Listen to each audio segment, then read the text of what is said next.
The massive alien ship drifted silently through Earth's outer atmosphere, its crystalline hull reflecting sunlight in rainbow patterns across the Pacific Ocean below. Ambassador Thylex adjusted his ceremonial robes and checked the translation device one final time. Today would mark another glorious addition to the Galactic Council, another primitive species grateful to join their peaceful confederation spanning 12 galaxies. The human vessel approaching them looked embarrassingly crude by comparison. Metal plates welded together with obvious seam lines, primitive chemical propulsion systems, and what appeared to be actual windows instead of proper sensor arrays. Thylex felt a mixture of pity and condescension as he prepared his welcoming speech. Inside the human ship, Captain Reynolds examined the alien vessel through a pair of military binoculars, completely ignoring the advanced sensors his crew had installed last month. Old habits died hard, and he trusted his eyes more than computers when meeting strangers. The alien ship was beautiful, no doubt about that, but beauty often hid danger. The docking procedure went smoothly enough.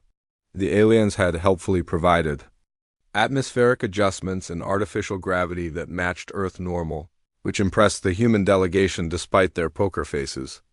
Reynolds led a small team aboard the alien vessel, each human carrying a simple diplomatic pouch and wearing their dress uniforms. Thylex greeted them in the main ceremonial chamber, a vast space filled with floating crystals that hummed with harmonic frequencies designed to promote peace and tranquility. The translation worked perfectly, and within minutes both species were exchanging pleasantries and basic information about their respective civilizations. The Altarian Republic, Thylex explained proudly, had achieved perfect peace 3,000 years ago. War, violence, and conflict were ancient memories, solved through superior technology, advanced psychology, and enlightened thinking. The Galactic Council consisted of 47 species, all united in harmony and mutual prosperity. Reynolds listened politely, occasionally asking questions about trade routes, defensive capabilities, and territorial boundaries. The aliens seemed genuinely puzzled by these inquiries, as if the very concept of defense was foreign to them. When pressed about potential threats or hostile species, Thylex waved a dismissive appendage. There were no hostile species, he insisted. Violence was inefficient. Any conflicts that arose were quickly resolved through meditation, resource sharing, or technological solutions that made combat unnecessary. The galaxy had evolved beyond such primitive impulses. The gift exchange began. As a traditional diplomatic ritual, the aliens presented 3 items: a medical scanner capable of diagnosing diseases before symptoms appeared, an energy crystal that could power a city block for decades, and a communication device that could translate any language instantly. Reynolds accepted each gift with appropriate gratitude, then opened the human diplomatic pouch. Inside were 3 equally simple items: a metal sphere about the size of a baseball, 50 feet of nylon rope, and a standard military-issue combat knife. Thylex barely glanced at the primitive offerings, though he made polite comments about their craftsmanship and cultural significance. The metal sphere was obviously some kind of sporting equipment. The rope appeared to be for recreational climbing or perhaps artistic purposes. The knife was clearly a tool for food preparation or simple construction tasks. Reynolds picked up the metal sphere and smiled. These aliens seemed genuinely peaceful, almost naively so. Perhaps a small demonstration would help them understand what they were really dealing with. He held up the sphere and pointed to a small metal pin protruding. From one side, the explanation was simple and educational. Humans, Reynolds said, had a tendency to find multiple uses for everything they created. This particular sphere had recreational applications, certainly, but it also served other purposes. He pulled the pin and set the sphere on a nearby table. The aliens looked mildly interested, but not particularly concerned.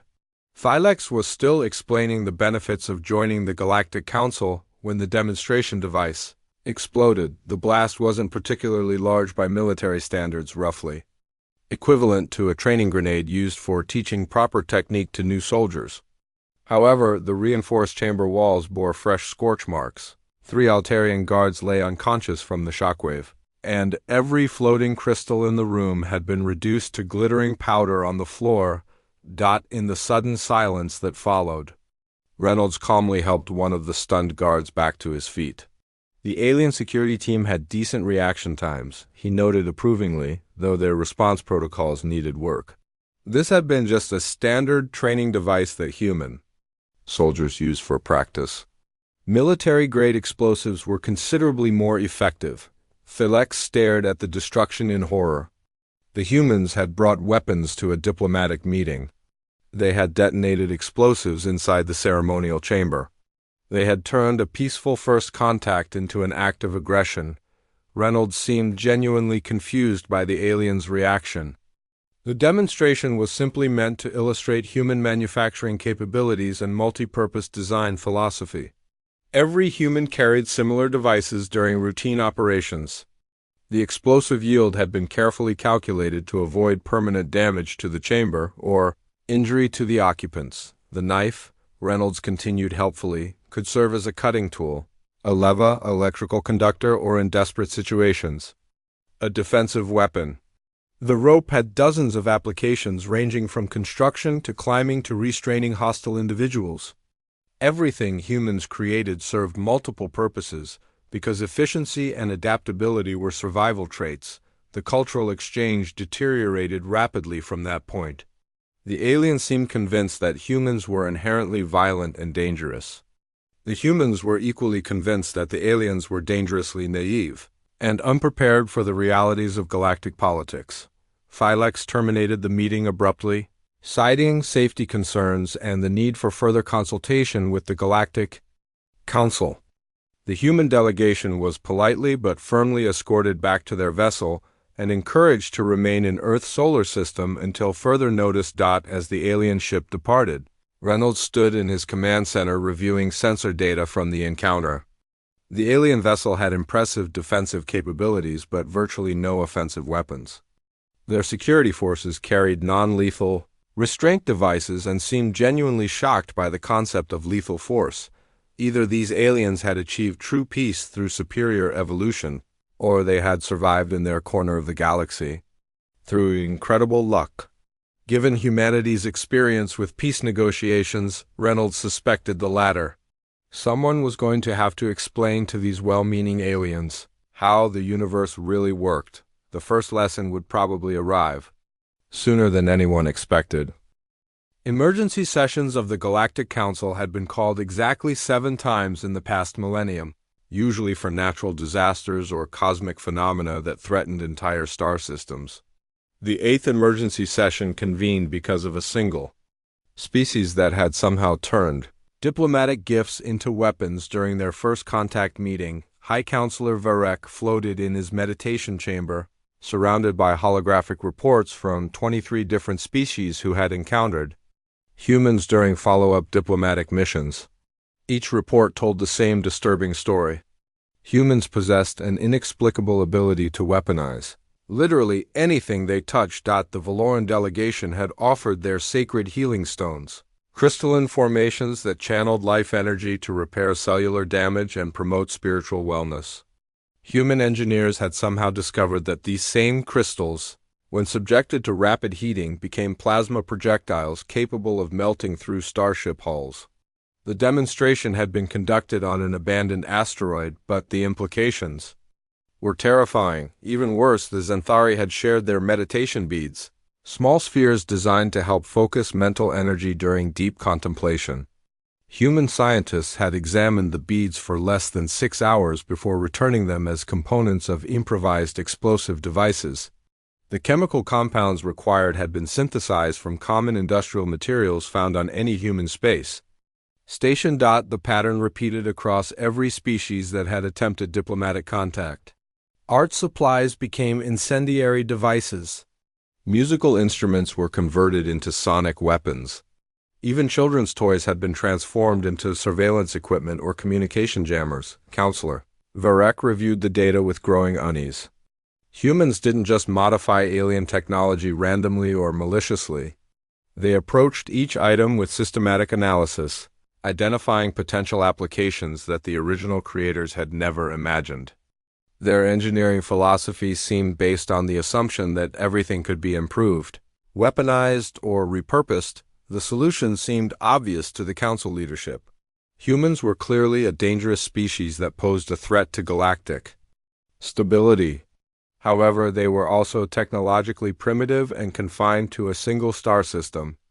A show of force would demonstrate the Council's commitment to peace while providing humans with a clear choice: join the galactic community under proper supervision or accept isolation from the rest of the galaxy. Admiral Corvin received command of the largest peacekeeping fleet assembled in over 2 centuries. 300 ships from 12 different species. Their combined firepower capable of sterilizing entire planets, while their defensive systems could withstand anything short of stellar collapse. The mission parameters were simple: surround Earth, demonstrate overwhelming technological superiority, then offer humanity a final chance to join the Council. Under appropriate restrictions, the fleet emerged from hyperspace at the edge of Earth's solar system in perfect formation. Corvin had spent months planning the approach to maximize psychological impact while minimizing the possibility of actual combat. Humans would see their primitive system surrounded by technology beyond their comprehension and make the only rational choice. The human response was immediate but puzzling. Rather than attempting communication or showing signs of surrender, every human facility in the solar system suddenly burst into activity. Mining operations that had been dormant for months roared back to life. Cargo haulers changed course to intercept the Council fleet. Even civilian research stations began broadcasting what appeared to be targeting data. Admiral Corvin opened communication channels and delivered the prepared ultimatum. Humans would stand down all military forces, accept Council oversight of their weapons development, and agree to peaceful integration under appropriate supervision. Resistance would be met with overwhelming but non-lethal force designed to minimize casualties while demonstrating the futility of opposition. The human response came from someone identified as Admiral Nash, speaking from what appeared to be a converted cargo hauler rather than a proper military command ship.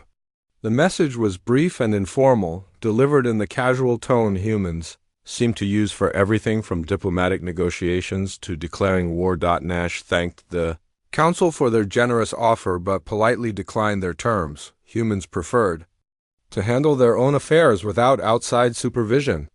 If the Council fleet had peaceful intentions, they were welcome to visit Earth through proper diplomatic channels after withdrawing to a respectful distance.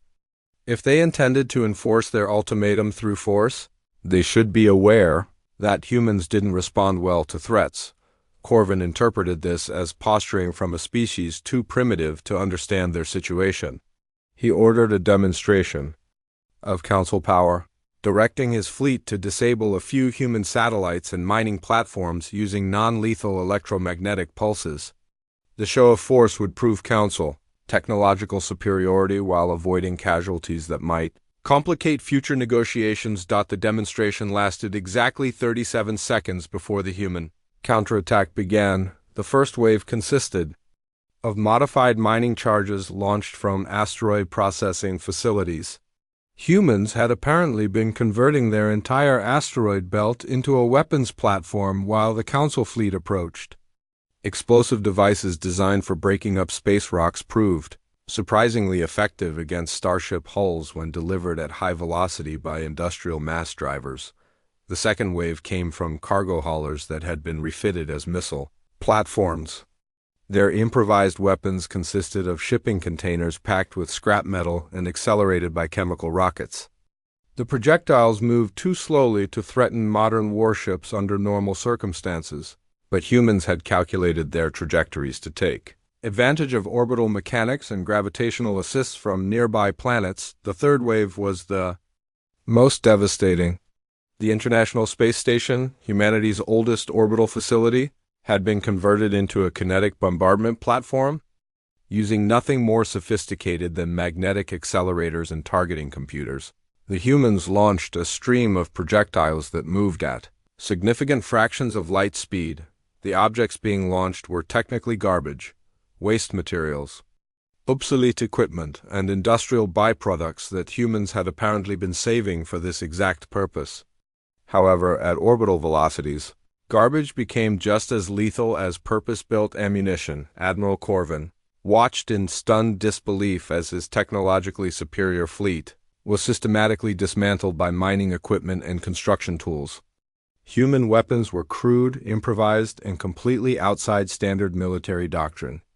They were also devastatingly effective against ships designed to defend against proper weapons used by civilized species. The battle ended when a modified waste disposal canister penetrated the flagship's main reactor shielding and forced an emergency.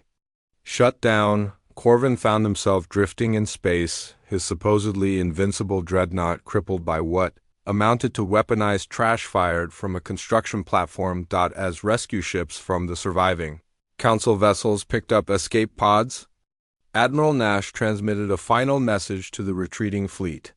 His tone remained conversational, almost apologetic, as he suggested that future diplomatic contact should probably involve advance notice and proper scheduling.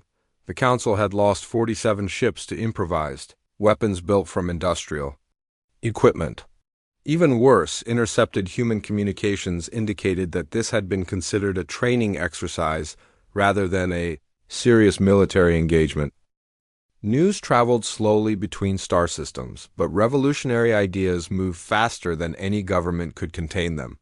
Within 6 months of humanity's victory over the Council fleet, whispered conversations were taking place in mining colonies, agricultural settlements, and industrial facilities across 12 galaxies. The impossible had happened. A primitive species had defeated the Galactic Council using construction equipment and garbage. Bricks crouched in the maintenance tunnels beneath Mining Complex 7, listening to static-filled transmissions from the Outer Rim territories.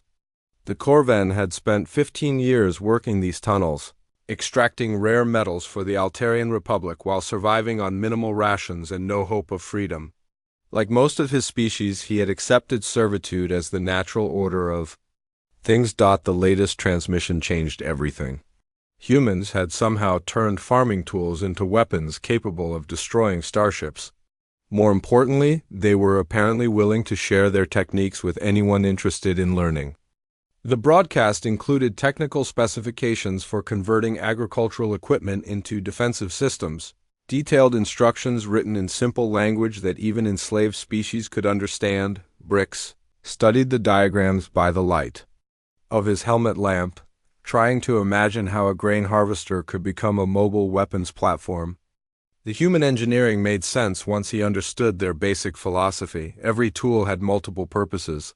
Every system could be modified, and every problem had a solution if you approached it with sufficient creativity. The Corvin uprising began 3 weeks later during the shift change at Mining Complex 7. Bricks and 47 other miners had spent their off hours following human instruction manuals, converting maintenance equipment into weapons using salvaged materials and improvised chemistry. Their rebellion started with mining lasers that had been modified according to human specifications.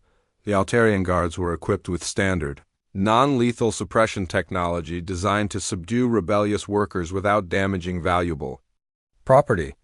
Their crowd control devices worked perfectly against species who fought using conventional tactics and traditional weapons.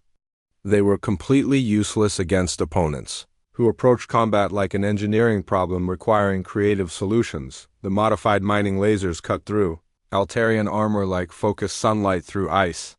Converted or processors became mobile artillery pieces that fired chunks of raw metal at hypersonic velocities.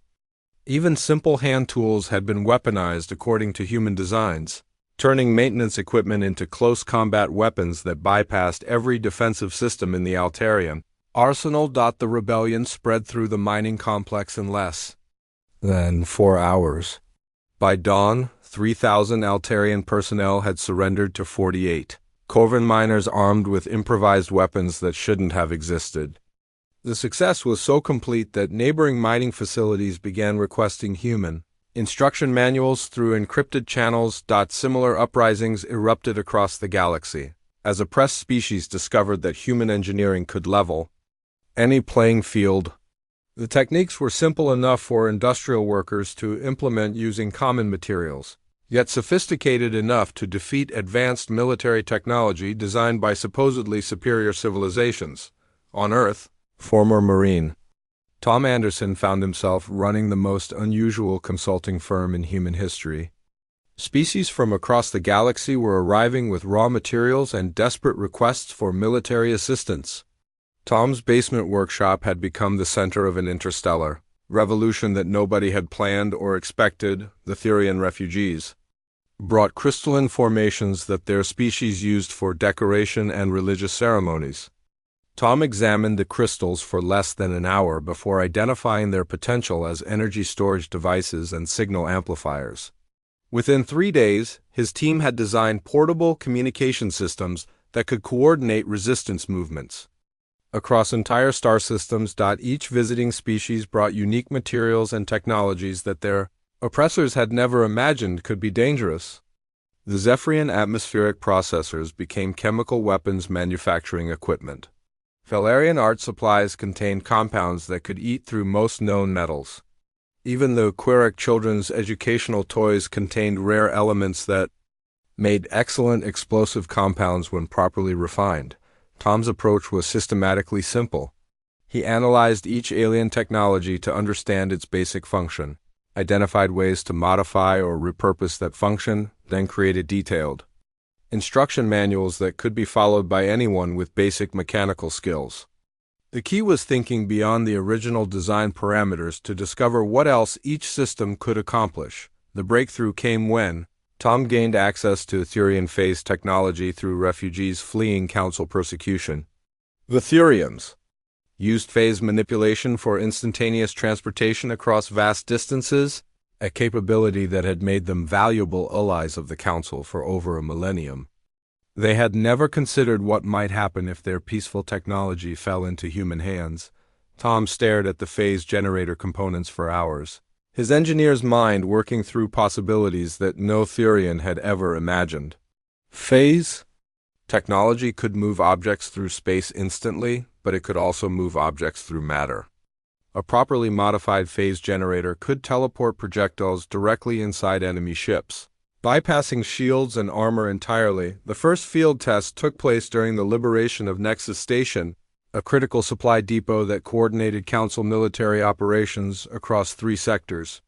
Captain Maria Santos led a strike team of 12 humans and 36 alien rebels, all armed with weapons that had been improvised from farming equipment, mining tools, and children's toys. The station's defenses were designed to repel conventional assaults by properly equipped military forces. Automated systems tracked incoming ships, energy shields deflected traditional weapons, and security forces were positioned to counter standard boarding tactics. Nobody had planned for attackers who could teleport explosives into critical systems while their main force approached using modified cargo haulers disguised as supply ships. The battle lasted 53 minutes from initial approach to final surrender. Maria's team captured a facility defended by 3,000 Council troops using tactics that didn't appear in any military manual.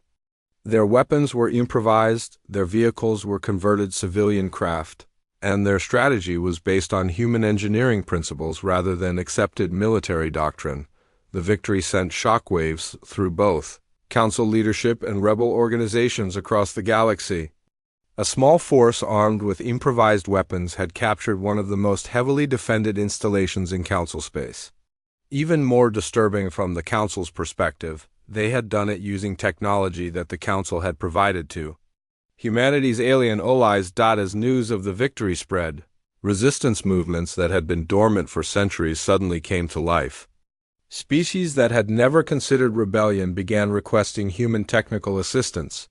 Even Council member worlds started asking uncomfortable questions about why their supposedly advanced military couldn't defeat opponents armed with farming equipment. The revolution was spreading faster than any government could contain it, carried by simple instruction manuals that turned everyday tools into weapons of liberation. Humanity had accidentally started the largest uprising in galactic history by applying their basic engineering philosophy to alien technology. The worst part, from the Council's perspective, was that the humans seemed genuinely surprised by the chaos they had unleashed.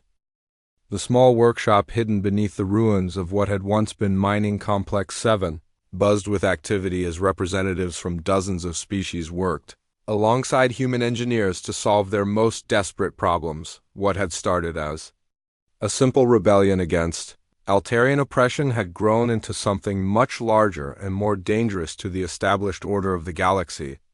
Lisa Park wiped grease from her hands as she examined the latest batch of alien technology brought by desperate refugees seeking human assistance. The items spread across her workbench represented the cultural treasures of civilizations spanning thousands of years. Sacred artifacts, ceremonial objects, and technological marvels that their creators had never imagined could be turned into tools of war. The Zenthari delegation had arrived 3 days earlier, carrying meditation crystals that their monks had used for spiritual enlightenment for over 2 millennia. The crystals were designed to produce specific harmonic frequencies that promoted mental calm and clarity among most galactic species. Lisa had spent exactly 4 hours analyzing the crystals before discovering their military potential. The breakthrough came when she realized that the same frequencies that produce peaceful meditation could be amplified and weaponized using basic human electronic equipment. The modified crystals created sonic fields that disrupted neural activity in most alien species, causing temporary unconsciousness without permanent damage. The effect was completely undetectable by Council military sensors, which were designed to identify conventional weapons rather than weaponized religious artifacts. Field testing had taken place during a rescue mission on Therion Prime, where several hundred political dissidents were being held in a maximum security detention facility. The compound was protected by automated defense systems, energy barriers, and elite security forces equipped with the most advanced non-lethal suppression technology available to Council forces. The assault team consisted of 23 humans and 46 Thurian rebels armed with modified meditation crystals and improvised equipment built from salvaged materials. Their approach was typically human: identify the critical systems, find creative ways to disable them, then accomplish the mission with minimal force and maximum efficiency. The attack began when team members placed modified crystals at strategic locations throughout the facility using infiltration techniques that bypassed every security protocol in the Council handbook. When activated simultaneously, the crystals created overlapping fields of neural disruption that rendered guards unconscious at their posts while leaving automated systems completely unaffected. The rescue operation succeeded beyond all expectations. Over 400 prisoners were extracted in less than 3 hours, with 0 casualties among either the rescue team or the facility personnel. Council investigators spent weeks trying to understand how their supposedly impregnable prison had been neutralized by what appeared to be a collection of religious artifacts and construction equipment. Meanwhile, in the adjacent section of the workshop, former industrial engineer Robert Chun was making equally disturbing discoveries about Valoran healing stones. These crystalline formations had been revered throughout the galaxy for their therapeutic properties, used by medical practitioners to provide gentle massage therapy through controlled gravitational manipulation. Robert had quickly realized that the same technology could be scaled up and weaponized using modified industrial equipment readily available on any human space station. The healing stones contained crystalline matrices that responded to electromagnetic fields by creating localized gravity distortions. With proper amplification, these distortions could be increased to levels that would immobilize enemy forces without causing permanent injury. The first combat test had occurred during a supply interdiction operation against a Council convoy transporting weapons to Loyalist forces. The convoy consisted of 12 heavily armored transport vehicles escorted by advanced patrol craft, all equipped with defensive systems designed to repel conventional attacks by properly equipped military forces. The human strike team used modified healing stones to create gravity wells that trapped the entire convoy in a narrow canyon where their superior mobility became useless. Council forces found themselves unable to move as local gravity increased to 3 times normal levels around their vehicles.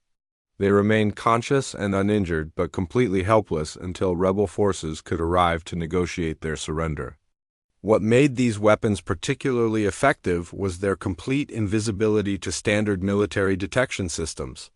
Council sensors were programmed to identify energy weapons, explosive devices, and kinetic projectiles. They had no protocols for detecting gravity manipulation because no civilized species had ever thought to weaponize medical massage equipment. The most significant breakthrough came when refugees from the Thurian resistance finally brought examples of their species' greatest technological achievement. Dr. Amanda Foster, a quantum physicist who specialized in dimensional mechanics, was given access to phase generator components that represented millions of years of advanced research and development. Thurian phase technology allowed for instantaneous transportation across unlimited distances by temporarily shifting objects through alternate dimensional planes. Their entire civilization was built around the ability to step from one star system to another as easily as walking between rooms in a building. They had used this capability to become master merchants and diplomatic mediators throughout the galaxy. Amanda immediately saw military applications that no Thurian had ever considered. If phase technology could move objects through space instantaneously, it could also be used to transport projectiles directly through solid matter by shifting them slightly out of normal dimensional alignment. Properly modified phase generators could deliver ammunition inside enemy ships, regardless of intervening armor or energy shields. The engineering challenges were significant but not insurmountable for engineers trained in human problem-solving techniques. Military doctrine had always emphasized finding ways around enemy defenses rather than trying to overwhelm them through superior firepower. Phase shift ammunition represented the ultimate expression of this philosophy. Weapons that could strike any target, regardless of protective measures. Testing took place at a specially prepared asteroid facility in the outer system, where experiments could be conducted without risking populated areas. Amanda's prototype phase shift rifle successfully transported projectiles through solid rock to strike targets on the opposite side of the asteroid. The implications were revolutionary for military planning throughout the galaxy. Traditional concepts of fortification and defense became meaningless when enemies could place explosive charges directly inside protected spaces. Energy shields, armored hulls, and underground bunkers offered no protection against weapons that bypassed physical barriers entirely. The technological advantage that had maintained Council supremacy for millennia was suddenly obsolete. Field deployment came during the liberation of Communications Hub 17, a critical facility that coordinated Council intelligence operations across multiple sectors.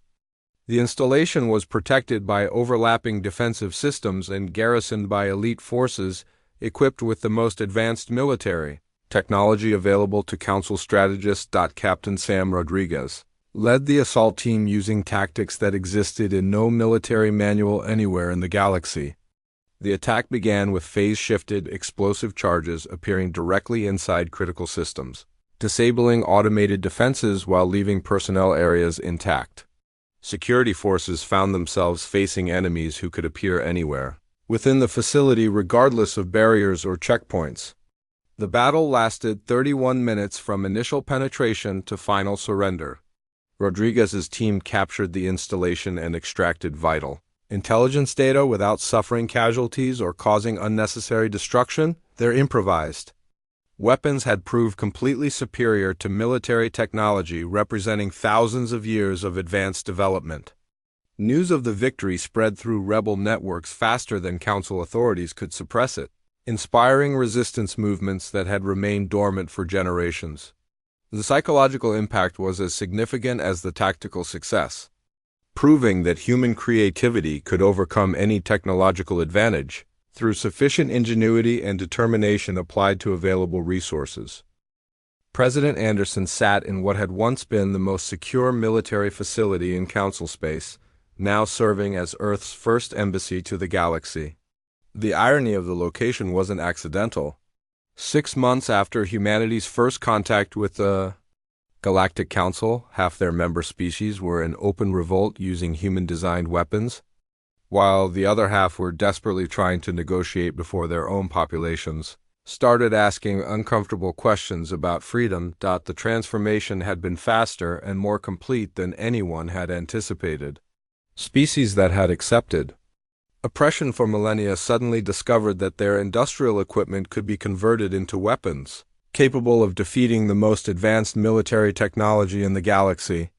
The revolution wasn't spreading through conquest or ideology, but through simple instruction manuals that treated liberation as an engineering problem requiring creative solutions. High Counselor Varric arrived for the surrender negotiations looking nothing like the confident leader who had first dismissed humanity as a primitive curiosity. His ceremonial robes were replaced by practical clothing suitable for someone who might need to flee at short notice. His once pristine appearance showed the strain of 6 months spent hiding in increasingly desperate locations as his empire crumbled around him. The terms being offered were surprisingly generous, considering humanity's complete tactical superiority. Earth's government proposed dissolving the existing council structure and replacing it with a voluntary confederation based on mutual cooperation rather than technological intimidation. Species would retain complete sovereignty over their internal affairs while working together on projects that benefited everyone. Anderson gestured toward a simple pen lying on the conference table between them.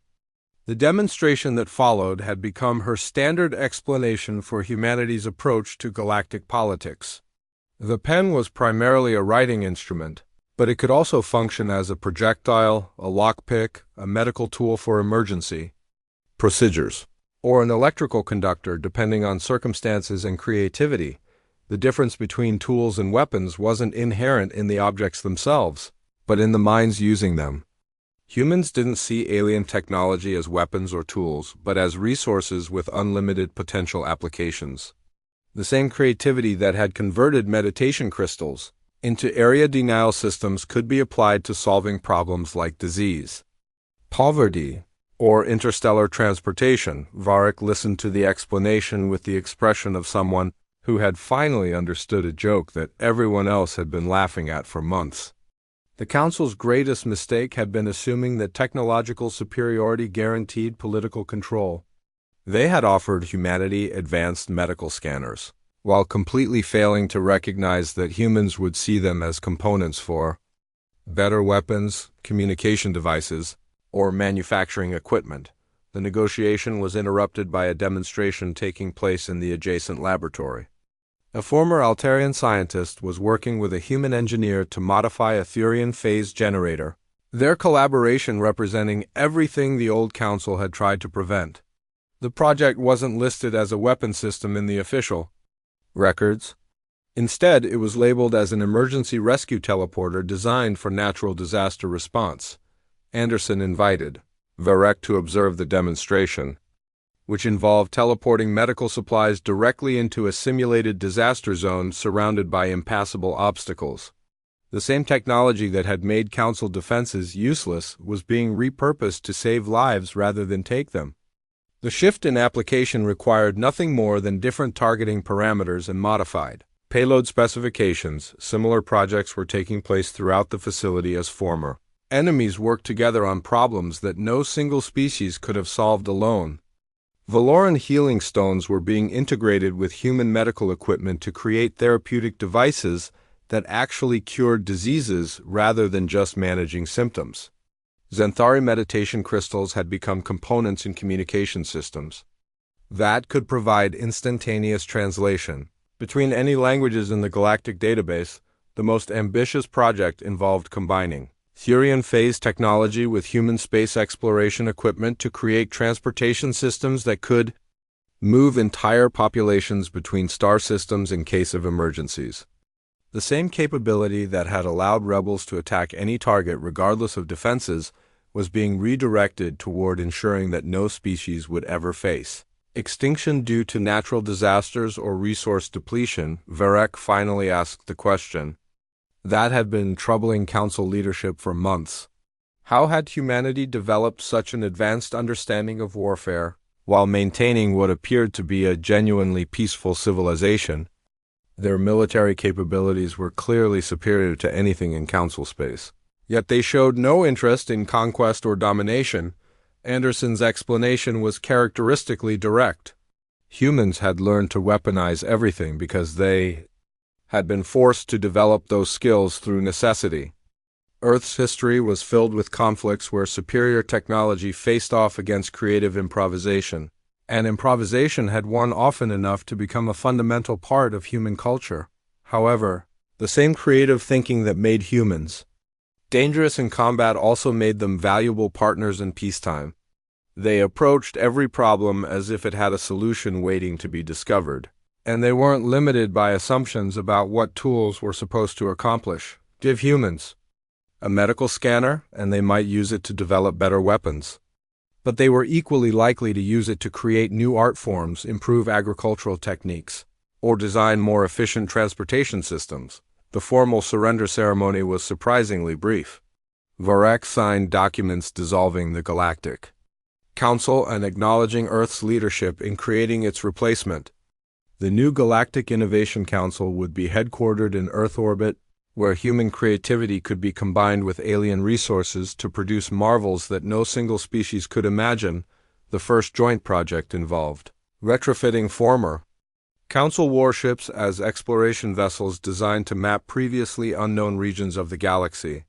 The military technology that had once maintained oppression through superior firepower was being converted into scientific equipment for expanding the boundaries of known space. Representatives from 47 species gathered for the inaugural meeting of the new Confederation.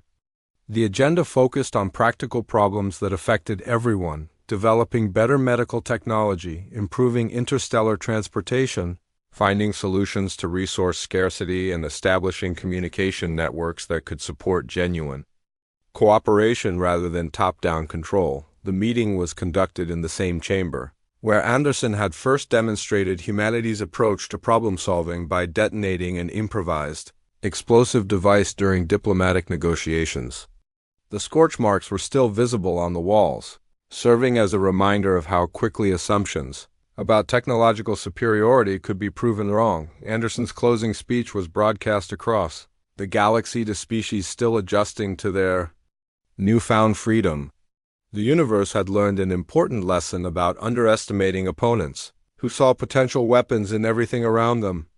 However, the more important lesson was that species capable of turning anything into a weapon were also capable of turning anything into a solution. The age of oppression through superior firepower was ending, replaced by an era of cooperation through superior imagination. Humanity had shown 37 species how to convert the Council's own technology into tools of liberation. Now they were offering to show everyone how that same technology could be used to build something better than anyone had ever dreamed possible. The galaxy was about to discover what humans could accomplish when they applied their engineering philosophy to problems of peace rather than war.